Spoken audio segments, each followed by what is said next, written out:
Hi, I am Michael Strange. I'm an assistant professor in the Department of Society and Globalization. What I wanted to do here was just talk briefly about what does the ideal project look like. Hopefully this will help you get an idea of what I'm looking for when you write your projects. Okay, so the first point is that, of course, it has to have a clear problem-driven narrative. So the problem-driven narrative tells the reader why your project is worth reading. Basically, it looks like a puzzle.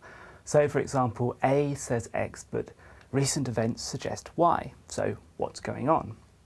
Where you find this problem is already narrowed down by your study field, any associated required reading, and most importantly, of course, your own interests, because you're the one who's got to write it. It's got to be interesting to you.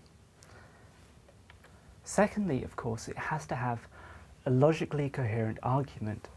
This basically is the story structuring how you respond to the problem. It is outlined in the introduction, developed piece by piece through the main body of the text, and then brought together as a summary in the conclusion.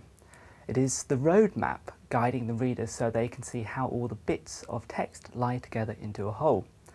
The argument is what ties together all those parts of the project, called things like methodology, theory, and empirical data. Number 3 is a concise introduction.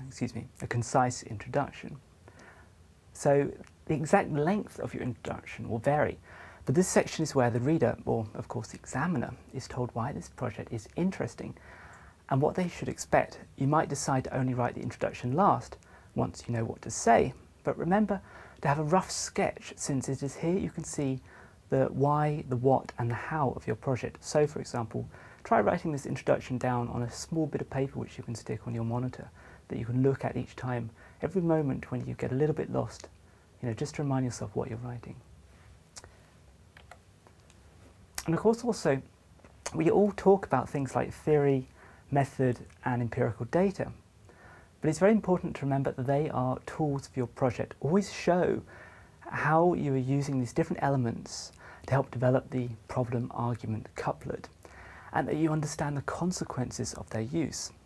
For example, when using theory, remember that you are not writing a textbook, but instead you need to argue how the theory will help investigate the central problem.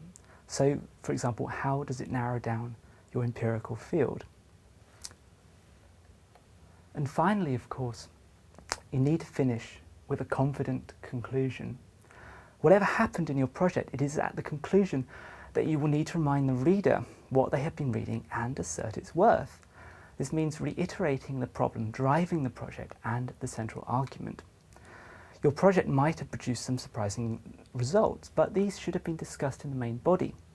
The conclusion itself should not be a surprise, since your focus has got to be on making sure the reader has clearly understood the project. So, just to summarize, your ideal project should include 1. A problem-driven narrative, 2. A logically coherent argument, 3. A concise introduction, 4. That theory, method, and empirical data are tools, and 5. A confident conclusion. Good luck.